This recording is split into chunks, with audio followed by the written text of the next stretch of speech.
Bandeko Balandia Sango ya Congo, partout dans le monde, c'est la Kabiso. Vraiment plaisir que Babino et Belé, Liboso Yaba Poste, télévision Nabino pour la Nabiso, Nanzela Yaba Sango ya Congo, chez Nabino Famakamino, vraiment, actualité, Yamboka Nango, Lilo Nasepé, une fois de plus, messieurs, Jean Goubal Kala, Tobetane Masolo, état politique, Azali Bongo, chanteur, musicien, artiste, compositeur, Azali également, Azali philosophe, Tobetane Masolo, état politique, Yamboka sans plus tarder, monsieur Jean Goubal, bonjour. Bonjour, maman Grachela. Santé, ça va? Ça va. Na Congo. La 32G, tu as monsieur Jean Goubal en décembre, tu as habité ce qui au celle bilan. Il y a année où il y a négatif, positif, bilan. Bilan ya nani? Il y a année makamundenge, tout le bagage était qu'il y a pouvoir en place Tony année de makambekendeli de janvier à décembre au monde. Ah nani mambo zambilinga année okutuka até depuis l'année passée 2020. Na apparition à Covid makambo za nambilinga surtout biso bato art de scène. Au moins, on a que tu as presté mingité. Vraiment. Personnellement, on a zongeli penza prestation une fois le mois.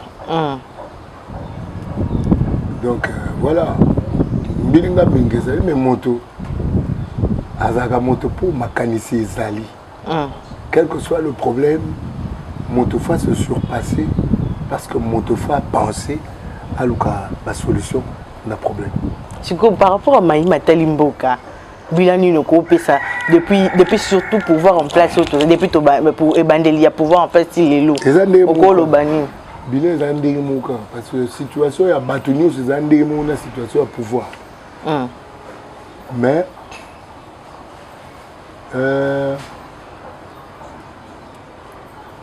pouvoir par rapport au régime passé. C'est comparer le pouvoir au régime passé. Dans moi, changement, personnellement, le régime passé, le plus médiocre dans le régime, c'est le régime passé. C'est un pouvoir en principe. Tout le monde peut avoir une chance de parce qu'il y a une émanation à 10e rue. Oh, Tokokaki. Tokokaki. Mais dès que tu as observé, comme on peut poser la question de délai. Vraiment. Comment tu as posé la question de délai? Ben voilà. Donc on a dit notre coco le vocabulaire est négatif jusqu'à prison. Soit bien négatif catégoriquement voilà. Et là, tu es à la place où on a par rapport à la situation à vivre. Pour le bac, il y a un négatif, il y a un négatif. Bango va te pouvoir tu sais on a Tongo, beaucoup de FCC. Sali 2 ans la presque 3 ans, 2 ans. FCC. FCC. Avant Basila. Aussi là, on peut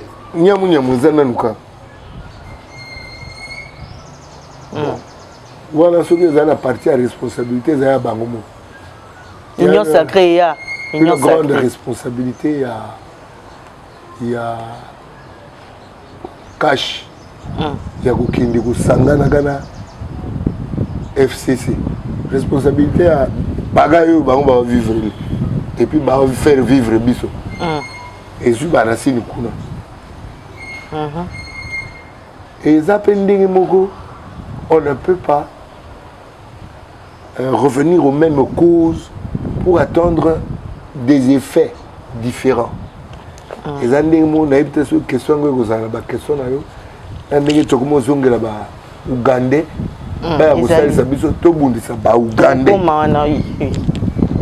les mêmes causes produisent les mêmes effets. Voilà makamto bandela ngoteza makamoko to lobi to leki. C'est ça ba lourdeur et puis to komi ko mituna boy boy on a commencé à dire Kolimba. Mais tu peux espérer, moi, 2 ans presque, Tikali, 2022-2023, tu as l'élection comme Marameko a changé. Makambo a changé le lona lobby. Mais il faut volonté à changer Makambo et se manifester. Volonté, ils en ont. On dirait que la volonté est bunga de plus en plus. On dirait que la volonté pendant au même moment comme les bosso, ils ont bunga de plus en plus.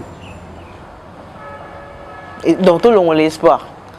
On a l'espoir, c'est pour nous que on a battu. Ok. On a l'espoir dans Kolo Nangai.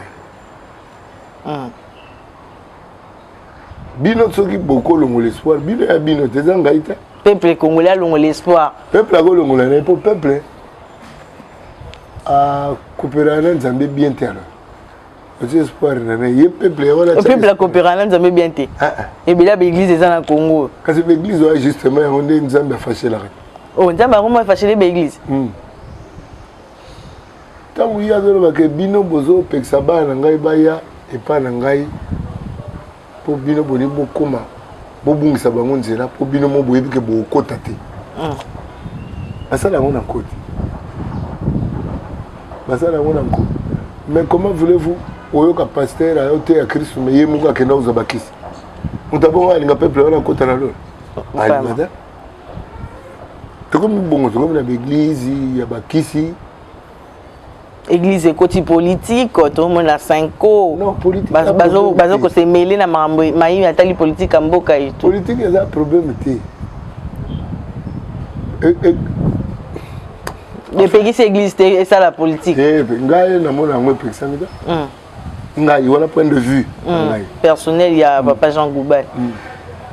Mais omoni mutu na mutu asengeli kosala l'effort ya ko atteindre maturité mombo ya humanité. OK. Biso sala yango te. To kanisa so komi mukolo esili. Ti. Mutu se forma kaka tant que azana se ya moyo. Ozo se former pour la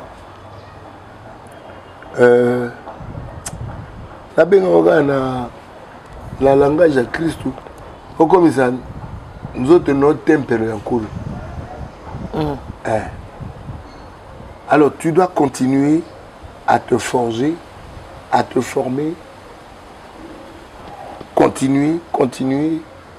Tu au comme à un niveau à que le tempéré nous en goyo, ce que vous ya na la kati. Ya kokota ngai na ovanda tovanda na yo na ngai sikamo.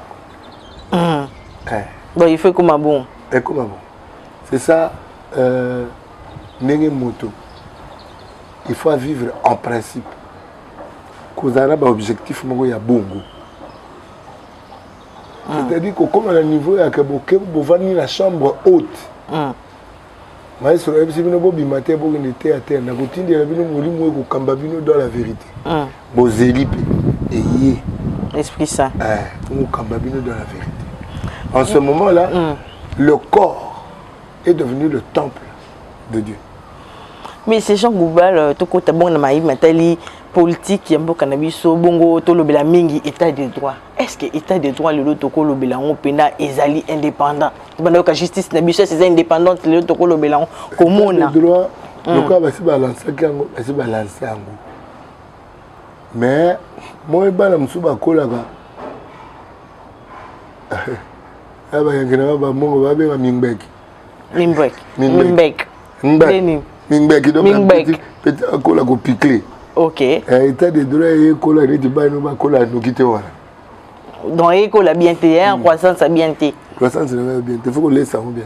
Comme on a Vital Kamerhe di banda liberté provisoire. Alors qu'il était condamné. Malubano ezali impression par rapport à la libération il y a Vital Kamerhe. Il y a une mission Belé que ton règne vienne au Kolo Yaka. Règne ya lisusu ndeni mwana mboka Jean. Mais tozo zela mo règne tozo la eza encore. Tozo la ka mais ya siko yo bakabo. Abo yo ka tse ko yela ndeni. E yo yaka na batu boyete bandi na luboyi na batu. Ya ya kwa shena ngo na tangu na ye. Bulu yeke koti na mboka justice tozo comprendre sauter.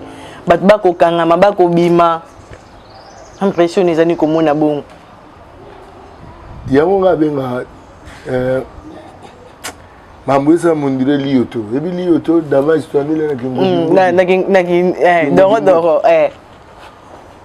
mais photo tout ça on peut na message li amala mono. Des gens lioto. Dans lioto. On t'a détourné, tout le monde est libanda. Peuple congolais très fâché. Basiliki. Tomoni Willy Bakong a porté disparu alors que Azaki na prison Abimi o Azaki erreur et c'est justice au peut ko benga moins indépendante Malamboka.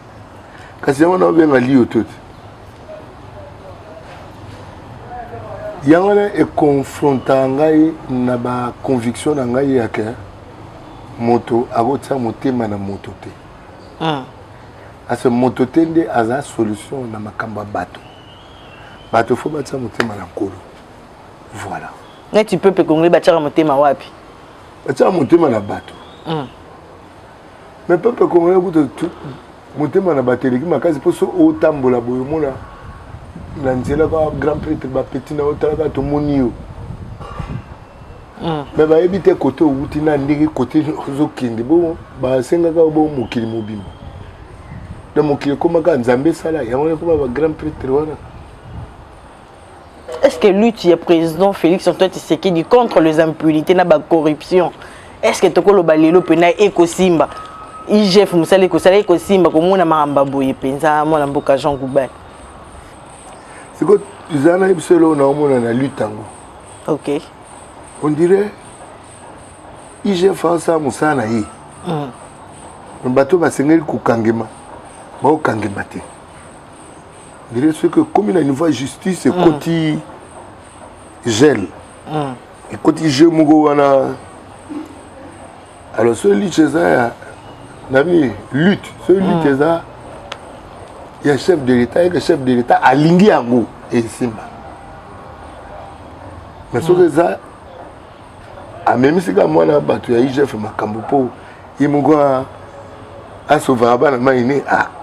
Na yondo so monango est-ce que Zangambu de la part il y a inspecteur général il y a finance ou bien mais il y a ça musana déjà ensemble bien mais il y a outil koloba lobby à tolandi koloba été yé bamiyibi en fait bato bazo détourner pour ça na bango ezate ke ba ke ko kufa na prison be ba ou na prison mais ça que ba changer comportement ba se corriger na maloba ya Jules Alingeti papa Jules Alingeti zake ozongisi mbongo ti normalement faut zongisa na mbongo et puis babotoli on a ba plan bandeli so pas zéro so déjà bango no se peut ba banda ka zéro ngana na mona muta awuti libanda ya politique ana mbongo ta pas ki so ba ya ko voir makana kata mona ayaki na politique azana mbongo ni za ka papa Kisombe oh papa Kisombe Kisombe papa ko pa kufa na yeba batika bana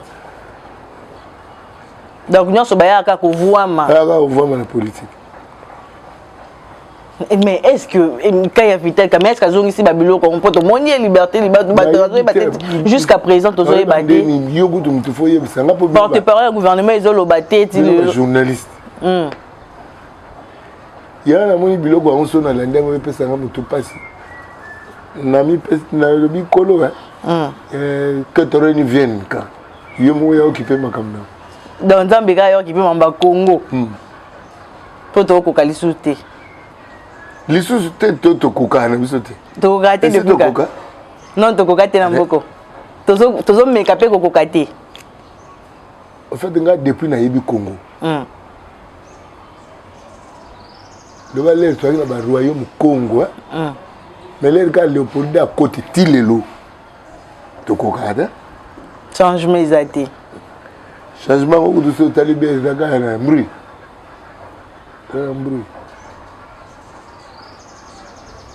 moi mboka Jean Goubal bon tolobela bon likambo ya armée ougandaise sur les sols congolais tout monde qui na est armée ougandaise na mabeli ya Congo tango yoka ki information wana ça qui on ndenge impression ezala kini ko mona bongo bato babundisa mboka na biso baye ko sala bataille conjointe na biso pona ko bundisa bayi AFDC ADF plutôt oyebi makambo yo ya génocide tuti banande Kagame auta na Uganda kuna Kagame azaki soda na Uganda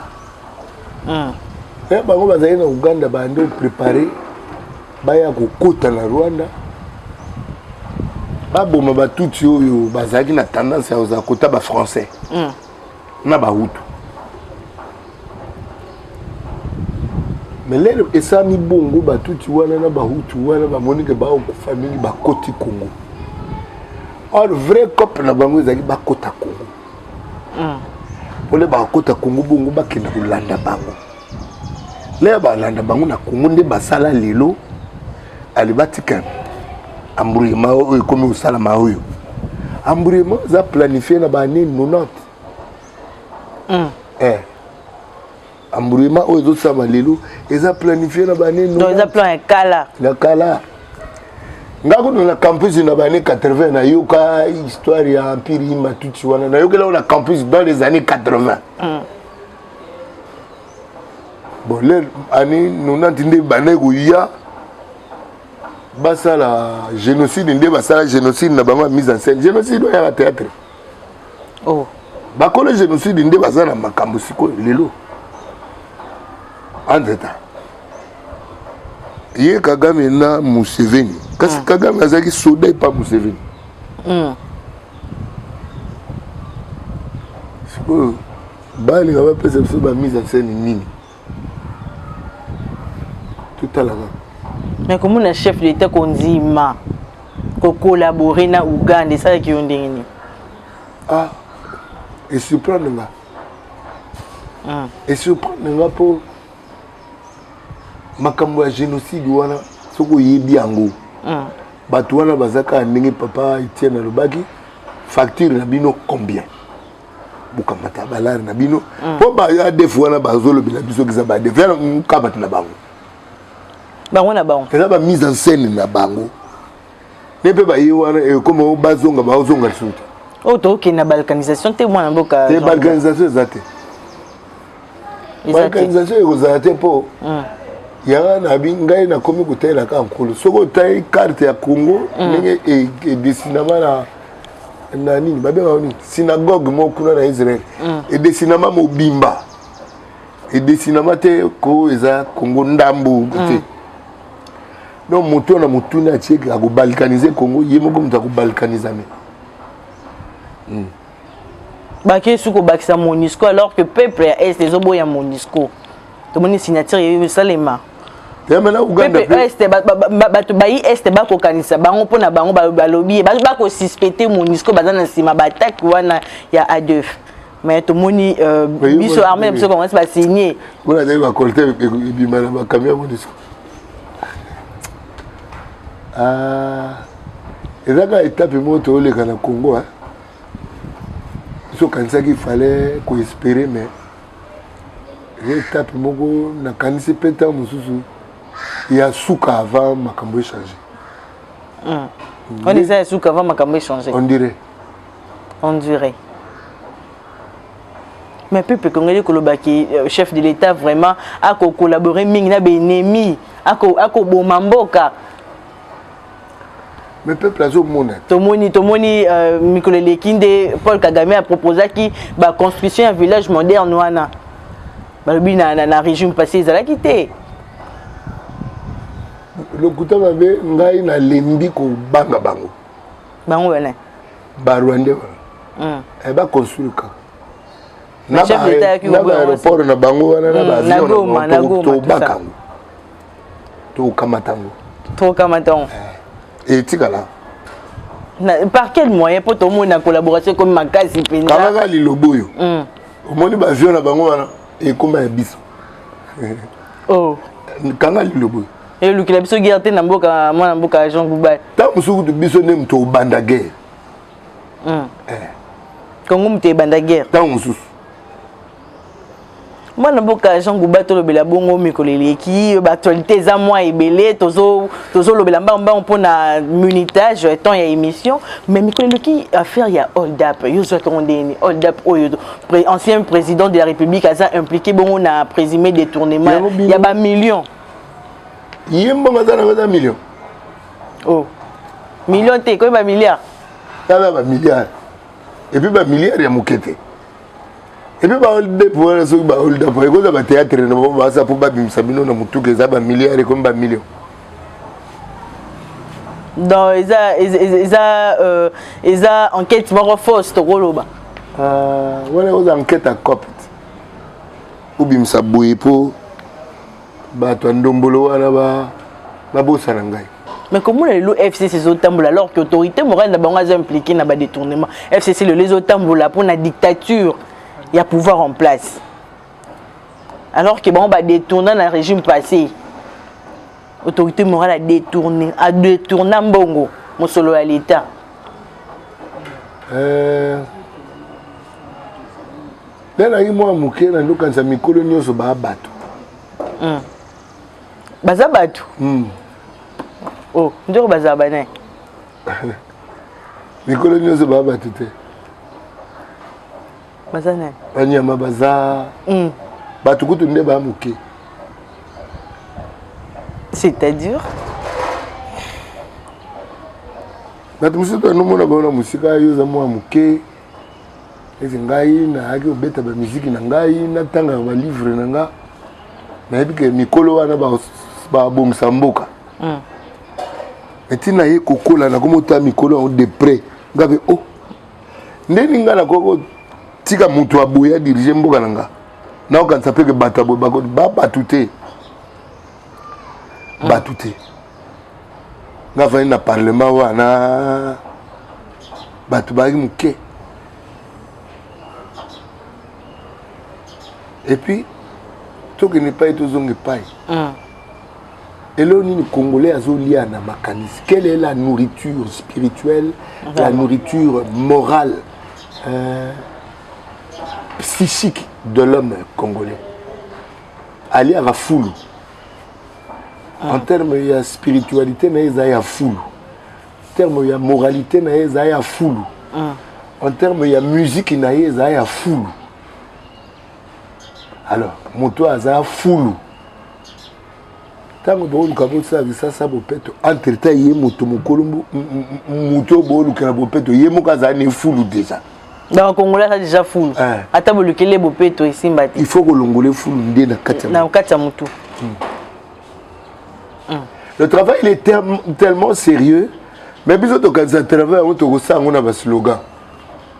Alors que le travail, il faut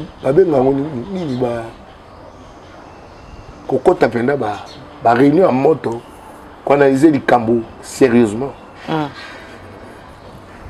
Mais bon. On va dans le lobby bongo. La quantité n'a pas politicien coopérant. Ils ne peuvent pas prendre à bras le corps le problème de l'homme congolais. Il y a quelques enfants de Dieu na Congo. On zamba yebi. Bango nande tosenga. Nankolo que son règne vienne. Rien Zambia.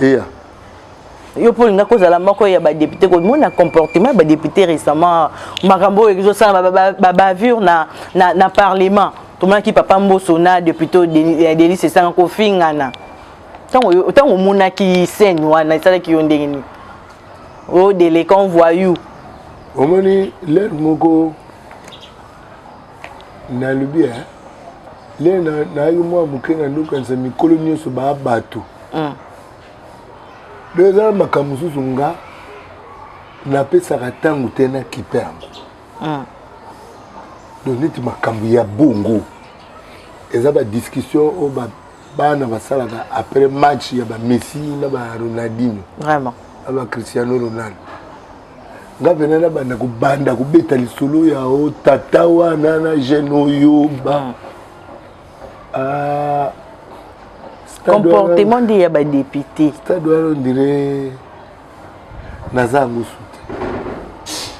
ba se comporter honorable de balingi te bino mtu obenga ba honorable te ba député mosala bango basaka eza ya ki député honorable comme lolenge na bango ya otambola lolenge na bango ya ozala c'est dans ça qu'il y a l'honorabilité vraiment eza mosala te mosala ba député mosala bango yango ya ki député et le quoi bango ba tabakop yango nde ba ebele batikali wana batakop yango ata bususu cop simbite ba ko fingala moi mboka Songouba ozali moko ya Lamuka non si je me trompe pas ozali moko ya plateforme ya Muka la postulat ya Lamuka bon biso mouvement na biso eza tout c'est quoi oui tu as au côté na Lamuka pour les bandeko ya Lamuka ba biso ceux qui parmi bino ba devait postuler na national bazar boya to ba postuler na Lamuka neto ya ko postuler na Lamuka tout c'est quoi ça parti politique tout c'est quoi la plateforme un mouvement de réflexion siko Lamuka lelo komona Lamuka allié na FCC c'est là qui on est mariage FCC Lamuka yanga bina zai kaka na plateforme électorale makambo est commis à politique ngaza pasi na faire partie na parti politique oh pour nani pour parti politique moko te na mona eza penza na démocratie na kati tina alternance UDPS na alternance te azande na bango bazaka na moi contradiction au sein du parti ba point de vue et kokesana OK mais ça c'est un point positif tokoza ba parti tene na nomo la FCC penda ba tata mobimba bira boyo c'est dire que tu connais que vraiment il faut na kati ya ba mouvement ou ana surtout politique il faut contradiction à la faut échange choc des idées du choc des idées des lumières et jaillissant vous avez un parti politique ce que c'est un moment qui kaka mariage journée FCC la muka c'est que ndé na kamwete c'est déjà idéologie exacte l'alliance c'est ça en fonction de quoi c'est en fonction idéologique c'est en fonction ya kozwa pouvoir donc bazo luka baboto les bonga tata mokono oh et bonga on peut ya mutu ta là alternance yango ba benga ngo alternance baza na torte mais koyela bokonzi pona wela bokonzi yango na ngabi pasi kaka mais Lamuka o été Lamuka est éliminé qui marche FCC cash mais le lo bango nde ba weleli libala wana non on peut se ba réponse que ton règne vienne te on a dit que ton règne vienne oh ya ba on a meilleure réponse ko la réponse et les guignos mais est-ce vrai que président de la République a dictateur pour bon bazo tambola pour na côté mais la dictature il y a chef de l'État président Félix Antoine Tshisekedi dictateur oui bi yebe Félix Angaza Muluba so net na côté na makamusu bazo côté la ndeko na Muluba tribaliste to que ne pas de zone pas so tali Félix bien dictateur vraiment voilà bena na lobi yango bena na lobi pour l'individu Félix à la nature de dictateur il faut avoir des yeux pour voir les choses ce que bango dictature ba ko mona ba ko loba ezali wapi mais faut couper ça car argument pour le marché soit argument exact pour marché de ba télémé l'équipe ya Seni ba boyi Denis Kadima en la tête c'est pour ba lobby à favoriser l'élection 2023 en faveur ya Félix Antoine Tshisekedi ma ben ambition na mission yo tout en akaba combat bato ngai pour ngai na ba Denis Kadima na ba oyo nyoso balingo tia wana batia kaka miibi yoka miibi atika miibi po ba changer moto vraiment miibi ba atika miibi soki ba atia ba na kasho bien miibi ba atika miibi soki ba tio na kasho ozongisi mbongo Mais ce miyibi bosalima mise en scène babimi le baoya baoyiba lisusu. Est-ce que bazoko se corriger? Mais bon, se corriger te ce que zo salama ndenge zo salama boy. Vraiment. De toutes les façons, on dirait beaucoup de bateau tende ko corriger bateau. N'a comme de plus en plus la conviction voilà.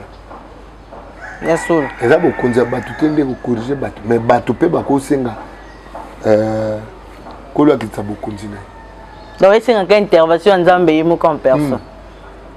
Bon, maman au Congo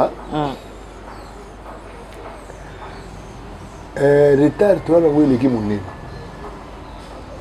Côté to sombami na cerveau banda boumbu ti colonisation ti toye na ben père oyi parti unique te toye ko koma na bakabila ti lelo to comme na fatigue eza soko calculer ngo eza 61 ans il y a indépendance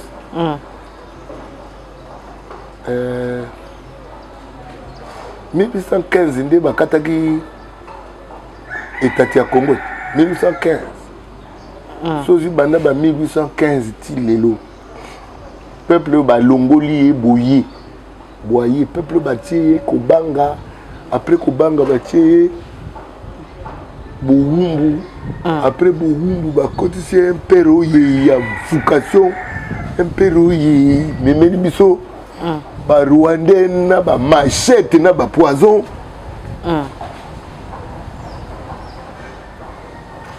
eza moto te moto aotombola biso lisusu génération ya banda bato bana 61 na lelo bana chance ebele te baza balonga corruption eloko abie bango bakosala tosenga ke ton règne vienne hier mama na bandi kovanda nazo calculer nazo analyser nazo bouler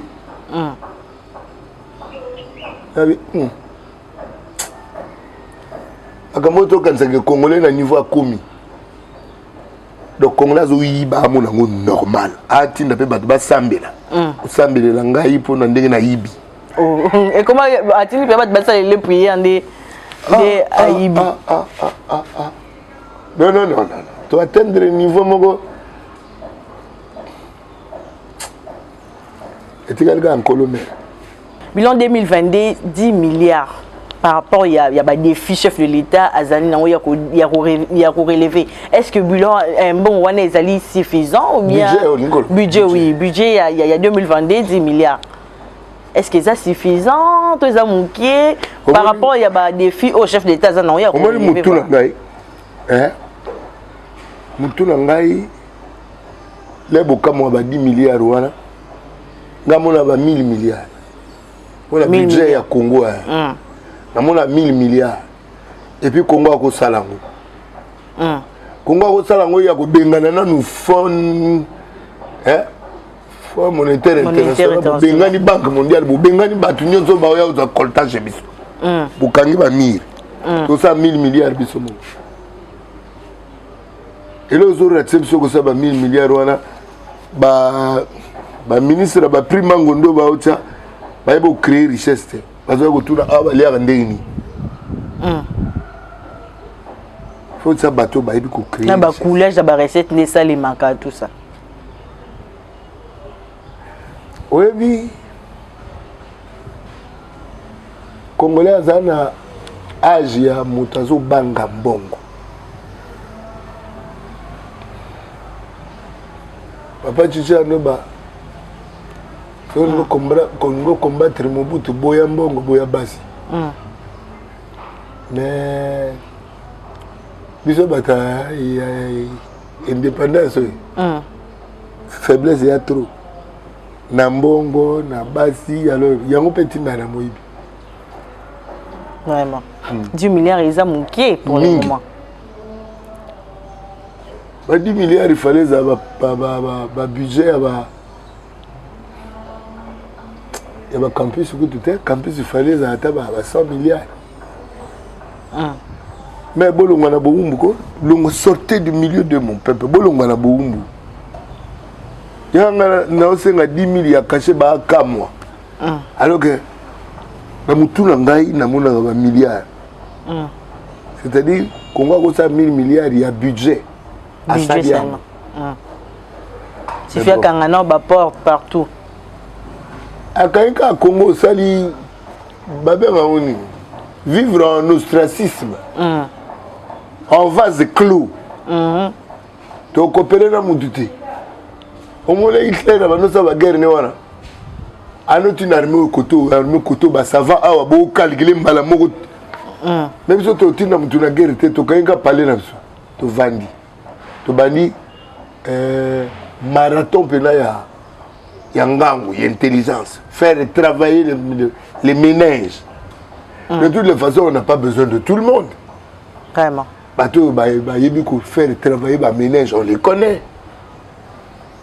to kene to yebi tata yo simbelo ko tata yo simba yo simba avantini nous ba pris mango ndo balinga comme excellence honorable bovano bovano botika bato bako sa musaba salisa 1000 milliards et umelada ba député ba kobo ya réduction en train de vie bazana ngope kutu te bino na boka sanga ki pauvre ngo ya congolais omoni Congo te muta pauvre congolais nde muta pauvre ba député bazo komenga za ekuna to anozwa 4000 na 2000 soki ba benga soki invisible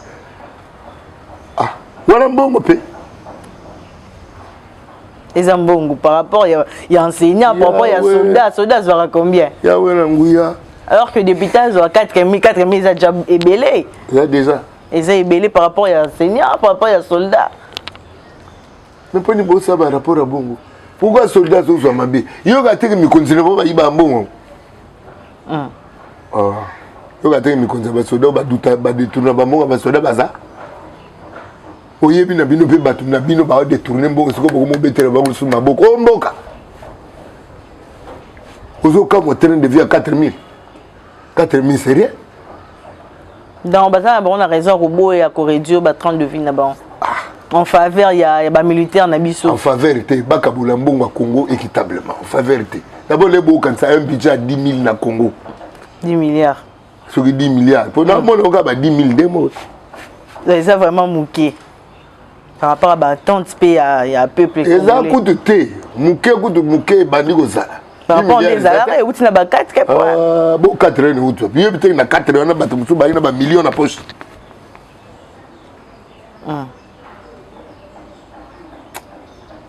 makamna bino ba Congo na bino pesa ngai désordre et pour la 10 milliards ya mouqué trop to moni gratuité enseignement bakateli li kametano enseignement 3 points sur qui 5 millions boué pour na maï matali kotang études enseignement gratuité enseignement 3,5 millions est-ce que simba pour na ba enseignant ya ba école primaire naza ba donner nous c'était pour na calculer mais li kamba ya enseignement na ram ako bongisa bien ram bongisa na bambongo azokata biso na bachomba azero mbongo ba komo kata ngo période mobo to yebi yango te banakala soki na période ba no kata te wana taxe bazo yango ba tsango na gratuité mais balo banote zala ngo besoin peuple congolais zala posa yoka réflexion ya mwana mboka Jean Gouba mais soki rama ngo ba kolia nyoso poani po kalizaki te bako kabola bazu mwa ndambu kaka koya gouvernement esika konginda te bokaboli bazu mwa ndambu na yo lokwa obimi lokwa commissionnaire ram bokaboli bopesi ba soda ndambu ba police bopesi na gratuité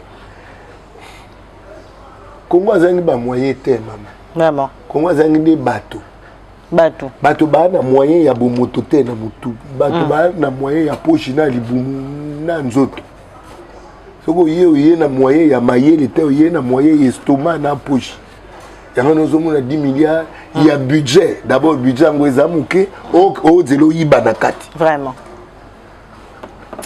bo kausinga pe mongongo ya bino ba journaliste na bino internet vraiment na lendi boyebisa bato balanda bino kuna batindela ngai mbongo koto na lobi bakoyoka yo bakoyoka yo partout dans le monde tozokende na kochite mwana mboka Jean Goubal totikali kaka na enseignement na toyoki ministre ya enseignement primaire et secondaire bongo aza na projet ya kotonga 350 écoles préfabriquées. Ate préfabriqué 350 écoles. Papa atika préfabriqué. Tozana mabanga wa, tozana mabai, tozana nzete, tozana mai, tozana ciment, osana makambo misala sala na kati ko préfabriqué boko bimisa mbongo libanda. Po mbongo tourner na kati ya mboka il faut bosomba acheter Congo. Acheter congolais. Boko pesa bato misala, ba beta brique bati mbongo, ba préfabriqué na. Est-ce que ba maçon apena na Congo bazala raté? L'église nyoso mona bana batongao.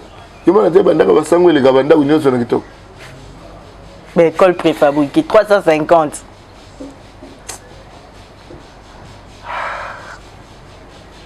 Ba préfabriqué na boyebi place to suka nango. Vraiment. Comme à hôtel tout que c'est na préfabriqué na Turquie.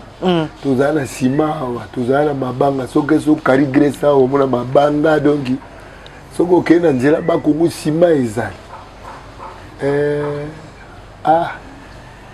Yamana abi que ton réunion vient kaka pour soki ya bato kaka. Wana za pour l'éducation te, wana za pour na cop.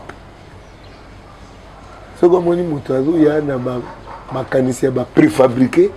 Ce n'est pas parce qu'il veut offrir des écoles, mais c'est parce qu'il veut s'offrir des bénéfices. Matin Domingue, Jean Goubal, c'est le caméra au mot de la fin de l'émission pour te comme vraiment dans sous émission ça Mikolo monanga de la fin Zali, Kolo que ton règne vienne, que ta volonté soit faite au Congo comme au ciel. Merci beaucoup, Monsieur Jean Goubal, pour votre disponibilité. Merci Nabino Peba Ndeko Blandi ya Sango ya Congo, Bozalaka et Bele Kwandabiso Nandela ya Basango ya Congo. Merci Josué Oazaki Bongo Nasima caméra, Nabino Tokutani Bongo très prochainement. Eshima, votre magazine qui bat au rythme de l'actualité. Une réponse à vos besoins en information, un éclairage dans divers domaines. Impartial, documenté, instructif. Eshima au cœur de l'info. En exclusivité, édition spéciale Inspection Générale des Finances. Jules Alinguete Kay, les shérifs des finances publiques.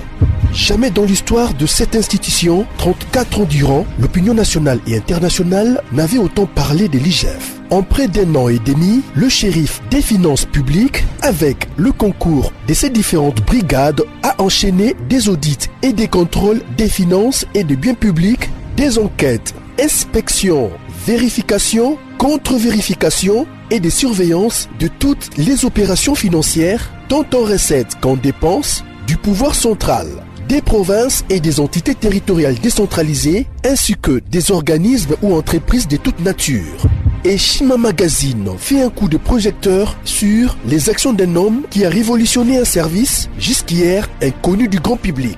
Expert comptable agréé, spécialiste en fiscalité et expert en matière d'écoulement des affaires, l'homme qui supervise et coordonne le programme ponctuel des missions de l'IGF connaît tous les rouages des finances publiques. Retrouvez également l'interview exclusive au travers du micro de Thierry Kambundi. L'impact des missions de contrôle et d'encadrement sur la trésorerie de l'État et ses entités. Des témoignages largement concordants et des avis crédibles des mandataires publics et des gouverneurs de province. Fifi Masuka, gouverneur intérimaire de la province du Lualaba, ministre provincial des Finances Lualaba, le ministre provincial du budget Lualaba, Lambert Mende Omalanga, PCA des lignes maritimes congolaises, DG Lucien Ekofo de la SONAS et Gabel Loubipa de l'OCC. En un an et demi, l'inspecteur général des finances, chef de service Jules Alinguete Kay s'est investi en tant qu'instrument de contrôle des finances publiques pour implémenter la bonne gouvernance à tous les niveaux des institutions du pays. Focus. Barnabé Mwakadi Mwamba accompagne la vision de Félix Tshisekedi dans la maximisation accrue des recettes. Nation, le nouveau siège de la SENSAP inauguré par le président de la République accompagné du chef des missions de la Caisse et du ministre de la fonction publique. Interview de Claude Ibolanki et Colomba, coordonnateur du mécanisme national de suivi de l'accord cadre d'Addis Abeba. Force de patriotes, Honoré Mvula, une montée plus que réaliste en politique. Découverte. De la chronique musicale au journalisme politique, Marius Muunga, une conversion réussie. Retrouvez l'intégralité du magazine Eshima dans les kiosques. Eshima Magazine, un nouveau standard d'information.